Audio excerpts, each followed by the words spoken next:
ये कंफ्यूजन है कि नहीं हमारी? किस किस की है वो हाथ खड़ा कर। और ये बात मैं आपको इसलिए बता रहा हूं कि यही सबसे बड़ी समस्या है समाज की, कि जो भी आता है वो बाबा साहब की, फुले साहब की, कांसीराम जी की बात करता है। हम किसकी बात पर भरोसा करें, किसकी पे नहीं करें? तो मेरा एक प्रश्न आपसे है, क्या सुनार को आप नकली सोना बेच सकते हैं? बेच सकते हैं क्या? नहीं। सभी लोग थोड़ा रिस्पॉन्स किया करें। बेच सकते हैं क्या? क्यों नहीं बेच सकते? क्या है? उसे सोने की परख है, पहचान। तो आपके समाज के हित में कौन काम कर रहा है, कौन नहीं काम कर रहा है, इसकी पहचान होनी चाहिए कि नहीं? तो इसकी पहचान होने के लिए कोई तो हमारे महापुरुषों ने मार्ग बताया होगा ना। वो मार्ग हम लोगों ने पढ़ा नहीं, इसलिए हम कंफ्यूज हैं। जैसे एक क्वालिफाइड MBBS डॉक्टर को झोला छाप डॉक्टर गुमराह कर सकता है क्या? नहीं कर सकता है दवाई में? क्यों? वो उसमें योग्यता ही नहीं है, जितना उसने तो पढ़ाई की है, वो योग्य है।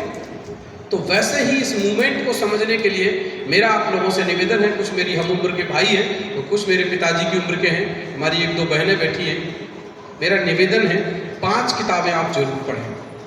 अगर ये 5 किताबें आप पढ़ लेते हैं, आपको कार्ड मिल गया है, पेन आपके पास है ही, तो 5 किताबों के आप नाम नोट करें।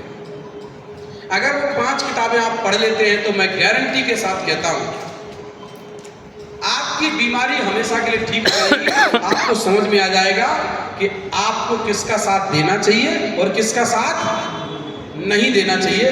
आप अपना समय, बुद्धि और धन बर्बाद करना बंद कर देंगे। ये 5 किताबें पढ़ लें आप। इसमें पहली किताब है जो हमारी बीमारी के ऊपर बनी हुई है, और वो बीमारी क्या है वो हमारे लोगों को पता ही नहीं है अभी तक। छोटू कोई बीमारी तुमको? भैया आपको देखो सब मना करें। आपको आ चुका है पहले। हमारी जो सबसे बड़ी बीमारी है इस देश की, वो क्या है? जाति। अब बताओ किस किस को है? सबको है। लेकिन लंबे समय तक जब हम बीमारी के साथ रह लेते हैं तो हमको उसके साथ रहने की आदत पड़ जाती है, फिर वो बीमारी हमको बीमारी नजर नहीं आती। छत्रपति शिवाजी महाराज का अपमान काहे के कारण हुआ? साहू जी महाराज का अपमान काहे के कारण हुआ? ज्योतिबा फुले का अपमान काहे के कारण हुआ? गुरु रविदास जी का अपमान काहे के कारण हुआ? संत कबीर साहब का अपमान काहे के कारण हुआ? बाबा साहब का अपमान काहे के कारण हुआ? जाति के कारण। यानी कि इतने बड़े महान विद्वानों का अपमान अगर कोई करवाई तो वो जाति की बीमारी, ये बीमारी है। तो इस बीमारी को डायग्नोस करने के लिए एक किताब लिखी गई हमारी बीमारी के ऊपर। उस किताब का नाम है एनीहिलेशन ऑफ कास्ट। हिंदी में इसको कहते हैं जाति का बीज नाश। क्या नाम है किताब का? आप भी सब नोट कर लीजिए अगर हो तो। हाँ ठीक है, जाति का बीज नाश।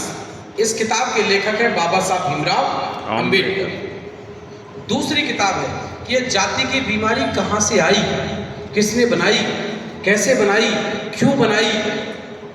इसको डायग्नोस करने के लिए एक किताब लिखी गई।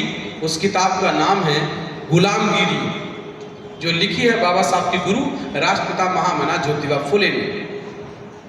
तीसरी किताब जो हमारे लोग कहते हैं कि हमारे समाज के इतने विधायक बनते हैं, इतने सांसद बनते हैं, इतने मंत्री बनते हैं, फिर भी हमारी समस्या का समाधान क्यों नहीं होता है।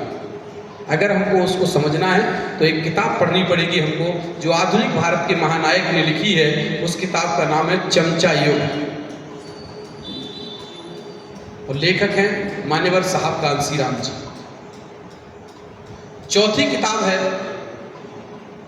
जो बाबा साहब कहते हैं कि जो कौम अपना इतिहास नहीं जानती वो कौम कभी इतिहास नहीं बना सकती। तो हमको अगर हमारा इतिहास समझना है तो इतिहास को समझने के लिए हमको एक किताब पढ़नी पड़ेगी जो बाबा साहब ने लिखी, और उस किताब का नाम है क्रांति प्रतिक्रांति। लेखक है बाबा साहब भीमराव अंबेडकर। और एक अंतिम किताब क्रांति प्रतिक्रांति। पहली किताब एनीहिलेशन ऑफ कास्ट, दूसरी किताब गुलामगिरी, तीसरी किताब चमचा युग और चौथी किताब क्रांति प्रतिक्रांति। इसका लिखा है बाबा साहब ने। अंतिम किताब है। संसार में जितने भी परिवर्तन हुए हैं वो श्रेष्ठ मनुष्यों ने किए। जितने भी हमने फोटो लगाए हैं सारे महापुरुष श्रेष्ठ थे कि नहीं?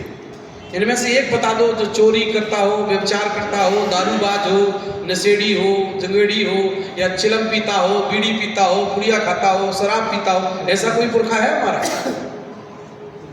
और जो भी ऐसे लोग मिशन चला रहे हैं भैया उनसे सावधान रहना।